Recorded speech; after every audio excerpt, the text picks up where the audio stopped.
வணக்க மக்களே, இன்றைக்கி நம்ம வீடியோவில் என்ன பார்க்க போகிறோன்னா சூப்பர் சுவையான 10 கிலோ சிக்கன் தம் பிரியாணி எப்படி செய்யணும் பார்க்க போகிறோம். வாங்க வீடியோக்குள்ளே போய் ஃபுல் வீடியோ பார்ப்போம். வீடியோ ஃபுல்லாக பாருங்கள், கிளியராக சொல்லியிருப்பேன், பார்த்து விட்டு செஞ்சு பாருங்கள், சூப்பராக இருக்கும். வாங்க வீடியோக்குள்ளே போய் ஃபுல் வீடியோ பார்க்கலாம்.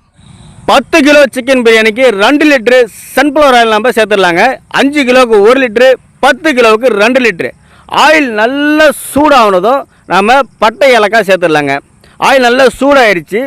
பிரிஞ்சி இலை 5 கிராம், அன்னாச்சிப்பூ 10 கிராம், ஏலக்காய் 10 கிராம், கிராம்பு 10 கிராம், பட்டை 10 கிராம். பட்டை நல்லா பொடிசாக ஆக்கி சேருங்க, அப்போ தான் நல்லா சூப்பராக இருக்கும், கரெக்டாக இருக்குங்க.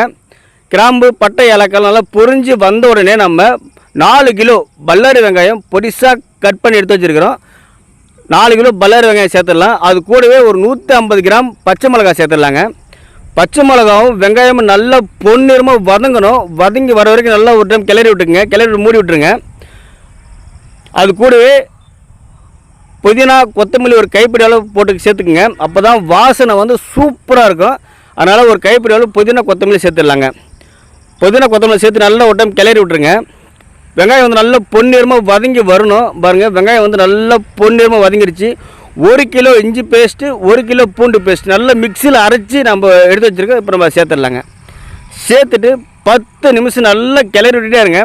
இஞ்சி பூண்டு பேஸ்ட் வந்து அடிப்பிடிக்கக்கூடாது. இஞ்சி பூண்டு பேஸ்ட் நல்லா வதங்கி வந்துடுச்சு. இப்போ நம்ம 4 கிலோ தக்காளி நல்லா பொடிசாக கட் பண்ணி எடுத்து வச்சுக்கிறோம். இப்போ நம்ம 4 கிலோ தக்காளி சேர்த்துடலாங்க. தக்காளி சேர்த்துட்டு நல்லா ஒரு டைம் கிளறி விட்டுடலாம். தக்காளி பாதி அளவு வதங்கின பிறகு நம்ம 1 லிட்டர் நம்ம தயிர் சேர்த்துடலாங்க.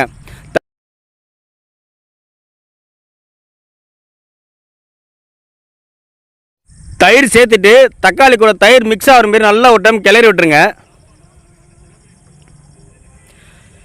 கிளறி விட்டுட்டு இப்போ நம்ம தேவையான மசாலா என்னென்னு பார்க்கலாம் வாங்க. தயிர் சேர்த்து நல்லா கிளறி விட்டுட்டு தேவையான அளவு உப்பு சேர்த்துக்கலாம். உப்பு வந்து கரெக்டாக சேருங்க, அதிகமாக சேர்க்காதீங்க. தேவையான உப்பு சேர்த்துட்டு அதுக்கப்புறம் தேவையான மசாலா சேர்த்துடலாம். சிக்கன் மசாலா 50 கிராம், தனி மிளகாய் தூள் 50 கிராம், மல்லித்தூள் 50 கிராம், பிரியாணி மசாலா 50 கிராம். இந்த மசாலா சேர்த்து செஞ்சு பாருங்கள், பிரியாணி வந்து வேறு லெவல் இருக்கும். ஒரு டைம் செஞ்சு பார்த்துட்டு அப்புறம் கமெண்ட் பண்ணுங்கள், சூப்பர் சுவையாக இருக்கும். நம்ம மசாலா நல்லா பாருங்கள், ஒரு 10 நிமிஷம் நல்லா மசாலா வதங்கணும். மசாலா வதங்கின பிறகு நம்ம எடுத்து வச்சுக்கிற 10 கிலோ சிக்கன் நம்ம சேர்த்துடலாங்க.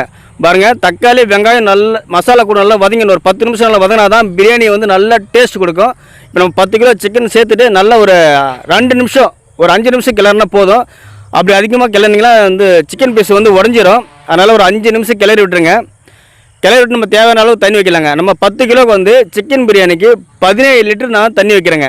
17 லிட்டர் தண்ணி வச்சா தான் கரெக்டாக இருக்கும். அதுக்கு மேலே சாப்பாடு குழஞ்சிரும். தண்ணி சேர்த்துட்டு நம்ம ஒலை கொதிச்சோடனே நம்ம ஊற வச்சுருக்கிற அரிசி நம்ம சேர்த்துடலாங்க. ஒலை வந்து நல்லா கொதிக்கணும், அப்போ தான் நீங்கள் அரிசி சேர்க்கணும். அதுக்கு முன்னாடி அரிசி சேர்க்காதீங்க. பாருங்கள், நம்ம அரிசி சேர்த்து ஒரு டைம் நல்லா கிளறி விட்டுருங்க. கிளறி விட்டுட்டு அது மேலே புதினா கொத்தமல்லி நல்லா தண்ணியில் அலசி எடுத்து வச்சுக்கிறோம். இப்போ நம்ம புதினா கொத்தமல்லி சேர்த்துடலாம். புதினா கொத்தமல்லி சேர்த்துட்டு நெய் 1/4 லிட்டர் நம்ம எடுத்து வச்சுருக்கிறோம். இப்போ நம்ம நெய் 1/4 லிட்டர் நம்ம சேர்த்துடலாங்க. பாருங்கள், தண்ணி நல்லா ஈத்துக்குச்சு. நல்லா சூப்பரான ஒரு தம் பிரியாணி ரெடியாக இருக்குது பாருங்கள். இப்போ நம்ம நல்லா ஒரு டைம் கிளறி விட்டுருங்க. அதிகமாக கிளறாதுங்க, கொஞ்சம் கிளறினா போதும். இப்போ பாருங்கள், தம் போகிற பதத்துக்கு சாப்பாடு வந்து தம் போகிற பதத்துக்கு வந்துருச்சு. இப்போ நம்ம வந்து ஒரு அரை மணி நேரம் சாப்பாடு வந்து நம்ம தம் போடலாங்க. ஒரு 25 நிமிஷம் நீங்கள் தம் போட்டிங்கன்னா சாப்பாடு வந்து சூப்பரான சிக்கன் பிரியாணி ரெடியாக இருக்குங்க. ஒரு 25 நிமிஷம் போதுமானது, அதிகமாக வைக்காதீங்க, அப்புறம் சாப்பாடு குழஞ்சிரும். ஒன்றும் பிரச்சனை இல்லை. நீங்கள் ஒரு 25 நிமிஷம் வச்சாலே போதும், கரெக்டாக இருக்கும். சூப்பரான ஒரு சிக்கன் பிரியாணி ரெடியாக இருக்கும். நீங்கள் தனி மிளகாய்த்தூள் மட்டும் போட்டு செய்யும்போது நீங்கள் அது கூட மசாலா போட்டு செஞ்சு பாருங்கள், சூப்பர் டேஸ்ட் கொடுக்கும். அந்த மசாலா வந்து சூப்பராக இருக்கும்.